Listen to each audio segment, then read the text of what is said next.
the management at Infosys has started addressing the press. Reported currency, it has actually grown by 3.4% in constant currency. Our volume has gone up by 4.1%. Our top 10 clients have grown by 4%. We have added gross 66 new clients in Q1. Our large deal momentum has continued. We have won 7 large deals in Q1. Our consulting and system integration today gives us 34% of our revenue. Our margins from Q4 to Q1 has remained stable. So during the quarter, I have met number of clients, and the sentiment towards Infosys is very, very positive. At the same time, we operate in an environment which has certain challenges. Discretionary spend continues to be under stress. There are regulatory changes happening in various parts of the world. We have seen regulatory changes in Canada, in Australia, as recent as about a week back. The US immigration bill is in progress. Given some of these things, we remain cautiously optimistic. We have not revised our guidance. It continues to be 6 to 10%. We are energized, we are enthused, we are cautiously optimistic about our future. Now let me hand it over to Rajiv. Good morning, everyone. As Mr. Shibulal was saying, this quarter we have done reasonably well. We had a quarter-on-quarter growth of 2.7%. However, because the cross-currency movements, our quarterly growth was impacted by roughly about 13.7 million for the quarter, without which the growth for the quarter would have been at 3.4% on constant currency basis.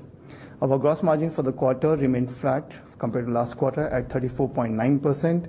Our operating margin is at 23.5%, same as last quarter. Our EPS for the quarter is at 73 cents. The net margin has come down from 22.9 to 21% this quarter, primarily because we had exchange gain of $22.7 million last quarter and a tax reversal of $14 million last quarter because of our R&D benefit that we got. Other than that, the net income is same as previous quarter. If you look at our volumes for the quarter, it has gone up by 4.1%. Our services business has gone up by 3.4% during the quarter. The volumes have gone up by 4.1%. There is a sequential price decline of 0.7% on reported currency basis. However, on a constant currency basis, our pricing is flat. Utilization for the quarter has gone up from 68.5% to 70.7%, including trainees, and from 71.4% to 74.3%, excluding trainees. Our on-site mix for the quarter is marginally gone up to 32% as compared to 31.4% last quarter. If I talk about the guidance, we have kept our guidance same at 6 to 10%. The first quarter has been reasonably well, but given all the uncertainties in the environment, especially on the discretionary spending front and the regulatory changes, we felt that 1 quarter is too short of time to go and change the guidance, so we have kept the guidance in the same terms. However, in rupee terms, the guidance has been revised because of the rupee depreciation. If you look at our guidance on a constant currency basis, based on the currency that we had taken in April, the growth would be 7 to 11% because we are losing roughly about $72 million for the whole year because of the cross-currency movement. If I look at my guidance compared to last year average rates, it is at 7.4 to 11.4% for the year. Our cash and cash equivalents are at 24,072 crores, and DSO for the quarter has marginally gone up to 66 days. Thank you very much. Thank you, Shibu. Thank you, Rajiv. Earlier today, we received questions from some of investor analysts from across the country. I'd start with the first question, which has come from both Nitin Mohta of Macquarie and Yogesh Agarwal of HSBC. Rajiv, the question is, given strong performance in the first quarter, the ask rate to reach high end of guidance for the remaining 3 quarters is 1.5% sequential growth. So what is your thought process of not changing the guidance at this point? Especially, why not lift the low end of the guidance, since that would imply negative sequential growth in coming quarters? No, as I said, we have been just one quarter into this year, and I think we didn't see any strong reasons to revise the guidance or change the guidance at this point of time. The world that we are in is a very, very volatile world. If you look at the discretionary spending that we are seeing in most of the industry reports is coming down, and that is putting pressure because we have a disproportionate percentage of our revenues coming from the discretionary spend. I think that puts a lot of pressure and our ability to focus exactly how the growth would be in going forward in terms of discretionary projects that we have. Also, the currency is a very volatile thing. There's a regulatory overhang that we have, and in considering all the factors, we felt that one quarter into the year, it is really not prudent to go and change the guidance. On the lower end of the guidance, I think yes, if I take my first quarter performance and we just extrapolate, assuming that we are flat for the next 3 quarters, it would imply that we have already done 7.7%. And I think if you look at the last 5-6 quarters, we have had 2 quarters of declining revenue, and so we felt that at this point in time, there's no strong trigger for us to go and change the guidance. I think we are trying our level best to meet the guidance. And I think, as she was saying, that we are working very hard. I think people are very enthusiastic about all the things. They're very energetic and they feel very confident. And I think we are trying our level best to meet or exceed the guidance. Thank you, Rajiv. The next question, Shibu, is for you from Sandeep Shah of CIMB.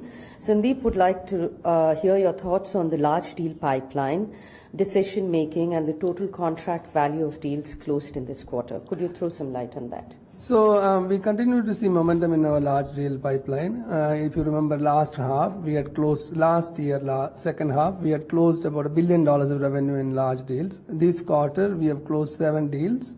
A few of them more than $100 million each. Remember, these are deals which are 3 to 5 years, and the revenue gets realized over that period. If you read some of the industry reports which came out very recently, you can clearly see that the number of deals in the rebid space has considerably gone up. That means a large percent of the large deals available today in the bid space are rebids, and they do happen to be price sensitive. Our objective is to make sure that while they may be margin dilutive in the beginning, they will be margin neutral over the life of the contract. And we do have a good pipeline of large deals, but they do take somewhere between 6 to 9 months to come to fruition. Thank you, Shibu. The last question we have for this show is from Sandeep Shah again. He would like to know what is the outlook on margins for the next 3 quarters. Okay, as we said, this quarter, I think we have done reasonably well. We have been able to keep our operating margins at 23.5%, same as last quarter. Although we got some rupee benefits because of depreciating rupee, but some of it was offset by some of the wage increase that we gave last quarter, the full quarter impact coming this quarter, and also because of the property change that we saw this quarter. As we said, we have given wage hikes for our people offshore at 8% in effective July, and we have also rolled out hikes for other geographies effective July. I think that impact will be visible on the operating margins in the subsequent quarters. I would roughly expect the impact to be about 300 basis points next quarter. Primarily only because of the wage hikes. Thank you, Rajiv. Thank you, Shibu. Thank you, Rajiv. With that, we come to the end of our Common TV address.